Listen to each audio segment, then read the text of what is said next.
Welcome back to the Tailor Zone, where fashion meets precision. Today we are diving into the clean and classic world of senator or kaftan tops. I'll be showing you how you can perfectly draft and cut a well-fitted top that speak elegance and confidence. If you are ready to take your sewing game up a notch, make sure you hit that subscribe button. Let's create magic. Here is a preview of what we shall be cutting in the tutorial. You can see how nicely it is drafted. So I want you to have an idea of what we shall be cutting. So without further ado, let us get straight to the video. So the front panel has been folded appropriately, which is your waist divided by 4 plus, let's say 2 or 3 inches. So you create a baseline, that's your starting line. Then you mark, come down 2.5 for the shoulders, for the shoulder slope.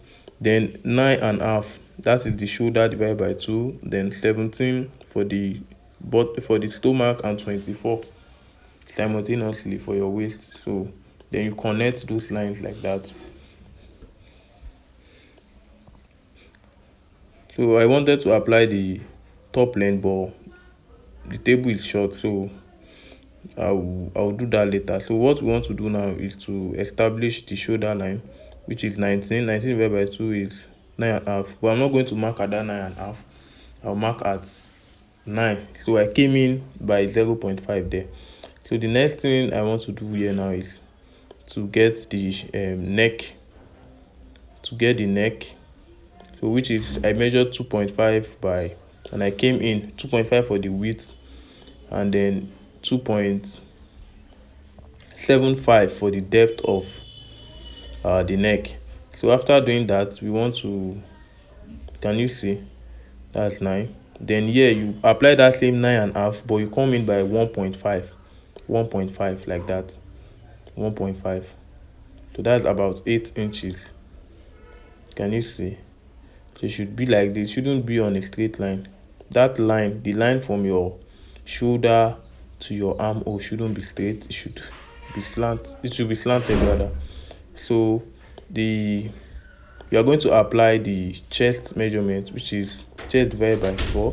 Then I added 1 inch. It depends on what you want to use for the inseam allowance. So for the stomach line, you come in by 0.5. Then you apply your waist measurement. Then I added 1 inch because I would be aiming the bottom of the sleeve with another fabric. I'll be using a flower material rather, for the hemming. So you get a perfect neck curve just like that. If you have a French curve or a master curve, you can use that. If you don't have any, you can use your free hand. So after doing that, we want to confirm the measurement. You have to confirm very well before you connect those lines together. So you have to change the direction of the camera because they took the light, So you connect appropriately like that.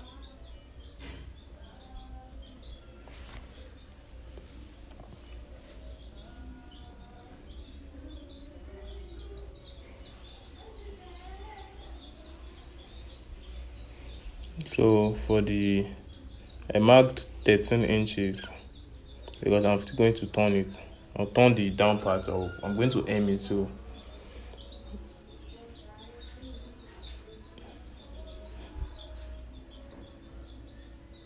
for this type of senator drafting, you don't have to trim the armhole after coupling the back panel, the cape at the back, and then what's it called, you don't have to front panel, the cape and the back. You don't have to start trimming the armhole.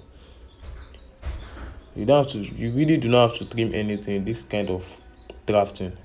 So once you cut it just the way I'm doing it, you can just couple it straight away. You don't have to trim, no stress. Just, I've practiced this method over the years, and then I think this is one of the best way of cutting kaftan tops or senator tops.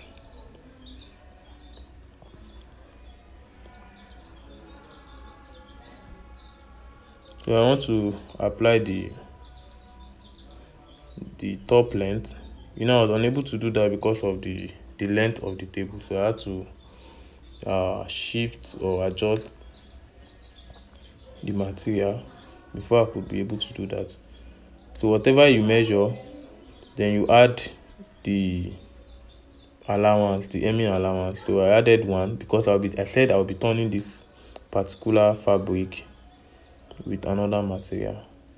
So as for the overturn at the back panel, so you can just come up.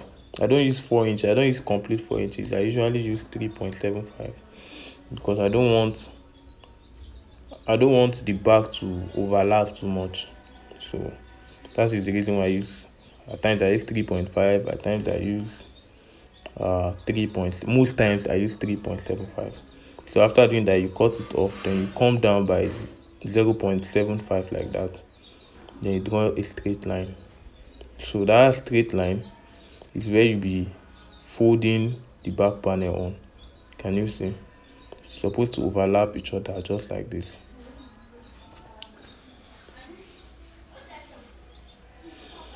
So after that, we want to carve out the neck region very well now. So can you see?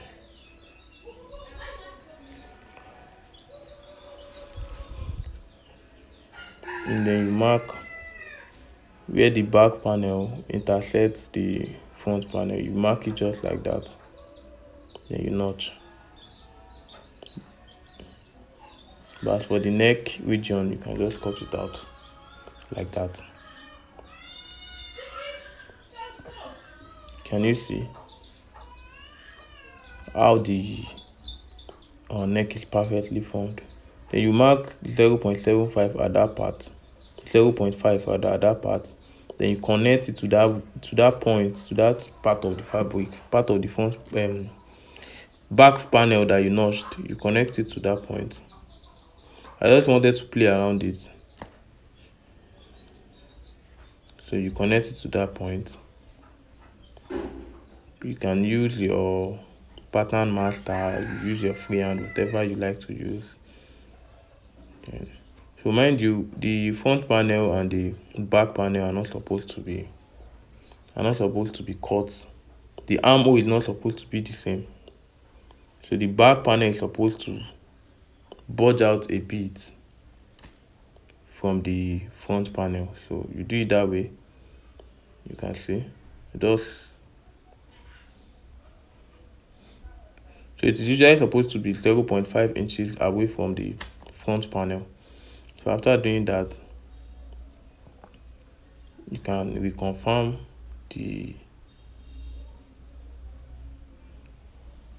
your measurement. Can you see? So we are done with that. You can go ahead to cut the back the back cape. But for this particular dress, I'm not using the back cape, so I won't really bother myself. I'll just proceed. So now I want to measure the armhole depth. You measure it like that. Then I got 11.5 rather. So that 11.5, that's what we'll be using to cut our sleeve armhole. So that exact 11.5. That's what we are going to be using. So here is the fabric. If you remember, we use 9.5 for the armhole depth. You just add half inch to it. That will make it 10. So you'll be cutting at 10 inches. So you mark a baseline and then you come in by 4 inches. Then you apply the sleeve length. So this is a long sleeve of 26 inches. And then the cuff width will be 2.5, just 2.5.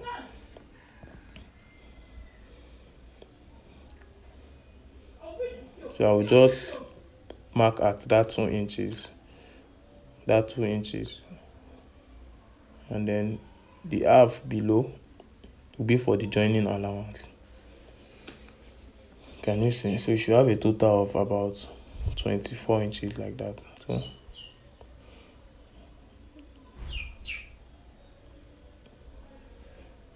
can you see? That is for the elbow measurement, to establish where the elbow is going to fall. So that is it. So after getting that, can you see 13 inches? So after getting that, I want to apply the elbow measurement, which is 13.5. That's the circumference, 13.5. You can add 1 inch to it, but I'll be adding 0.75 to this. So after doing that, that's 10 inches, 9.5, you add 0.5, so that will be 10 inches. So you mark it just like that. And then for the curve now, I'll be using, it is 9.5 divided by 2, that will give us 4.75, then plus additional 1.5 inches, and then you connect just like this. Can you see? So after connecting, you do it this way. So for that side I use 1.5, for the bottom I use 1.5, for the top I marked at 2 inches. So 2 inches like that, and then you come down that way. Can you see? You have 11.5 there. I'll be making another video on how to cut this sleeve perfectly. Can you see? 11.5. Then you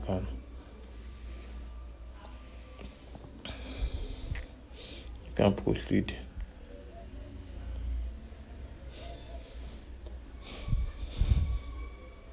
So you need to take your time and watch this video for about 2 to 3 times before you make any attempt in cutting something like this.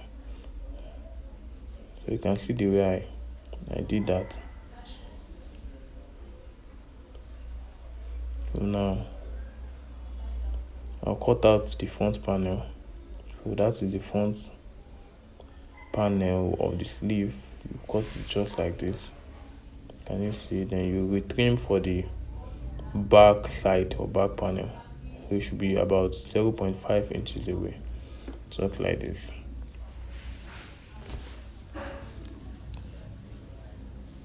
Can you see? So it should be like this.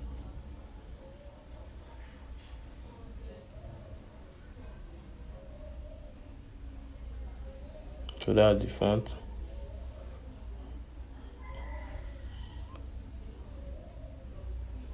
Now that is the back. So you mark 0.5. 0.5. I want to slit the place we are going to attach the what's called the curve. So that sleeve, we are going to join the flap. So we want to get the point. So what I usually do is I'll just come down by 2 inches. Can you see? 2 inches? 2 inches or 1.5. Then you draw a straight line. Then you mark 5.5. Then you slit. So thank you for watching. Kindly like my video and subscribe if you have not. Thank you.